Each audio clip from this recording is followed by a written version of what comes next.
Information without application is useless. In 2017, when I began my twin flame journey, or when I realized that I was on the twin flame journey, I was consistently looking for confirmation as to if this person was my twin flame. And so my process of going about that, which might be very familiar to the process that you've gone through or that you are going through right now, and that is I would contact psychics.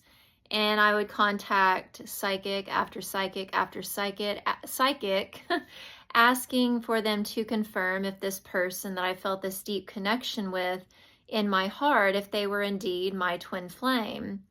And what I come to know through that process is that, they would give me the confirmation. Sometimes it would be a yes, sometimes it would be a no.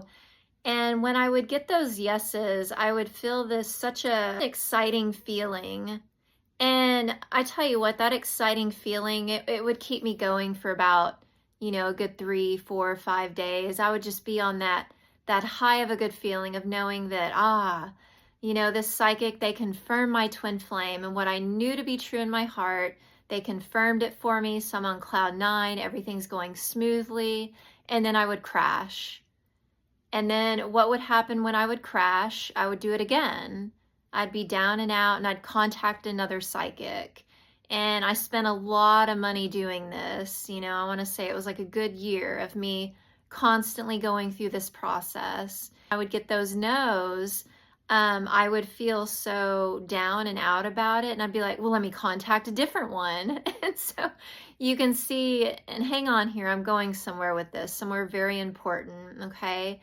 So in this process, about a year of doing this, and the reason why I'm sharing my experience with you is so you don't, land into this place of getting information and, not really knowing what to do with it. But what I eventually come to know is this process that I had going on was not actually moving me forward. Now, it did move me forward in the sense of, getting clear on getting confirmation from psychics is not actually moving my twin flame journey forward.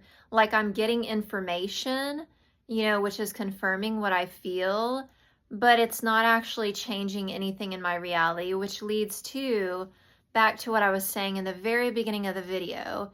Information without application is useless. And so I was receiving information, but there was no application part.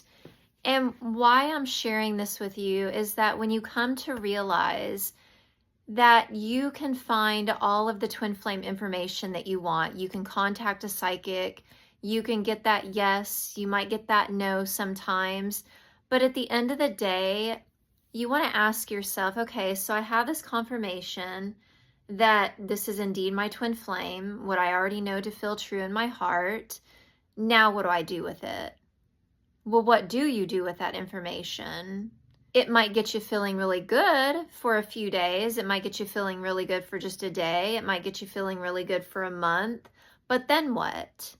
And eventually you come to a place like I did where you start to understand that your twin flame journey, the only thing that's going to actually make meaningful change is by you changing your thoughts, beliefs, and patterns which led to separation in the first place.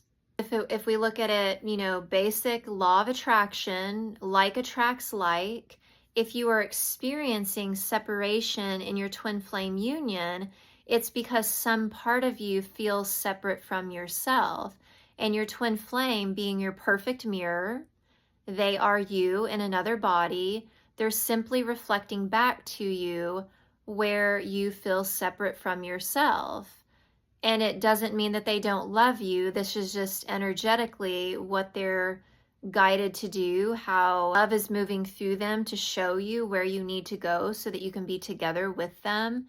And in that process, you can see that getting information from someone about twin flames or about your personal journey, that's really great. But is it moving you forward? Is it changing your thoughts and your beliefs and your patterns? Some people will say, well, yes, it provides me, an affirmation. it points me in the direction of where I might have a misaligned thought, belief, or pattern, and you're right. But are you changing that on a fundamental level? Because we can tell ourselves affirmations all day, like I am worthy of my twin flame union. And yes, in saying that, you're absolutely correct that 100% you are in that affirmation, and it feels good. But there's parts of your consciousness that don't believe that. The all of you knows that that is true, when you say that in your heart, but there's places within you that do not believe that to be true. And those places are where you're experiencing separation from yourself because you don't know the truth there, thus experiencing separation from your twin flame. When you apply the information that you're receiving and you do your inner healing work and work the process of self-love, then you're truly going to experience change in your union with your twin flame. It's really just about taking action. If you know that you've met your twin flame and you're on the twin flame journey and you're waiting for them to come back to you, or you're, reaching out to intuitives, mediums, psychics, and you're looking for that confirmation, there's nothing wrong with that at all. But know that is that confirmation uprooting your misaligned beliefs and thoughts and patterns? Or is it, like a piece of candy? It's giving you a bit of a high and you're like, that feels good because it validates and confirms what I know I feel to be true in my heart. Well, that's good, but still yet separation is festering in your reality in your life. And so that has to be, you have to work the application process of uprooting that, and that is identifying in your consciousness where you don't believe that you can be with your twin flame. Maybe you don't feel worthy of being with them. Maybe you feel like they're on a pedestal and they're just some beautiful person, and yes, they are some beautiful person just as you are. But if you feel like, oh, this must be too good to be true, well, that's a misaligned thought, and you've got to go within. And I use the mirror exercise to pinpoint these places within that believe these misaligned thinking and patterns, and then you love yourself. And as you love yourself, you embody union consciousness. You embody love, and that love and that union consciousness, it naturally attracts your twin flame to you, right? Going back to law of attraction, like attracts like. As you vibrate in a vibration of love, you being love, an embodiment of love, you attract love to you.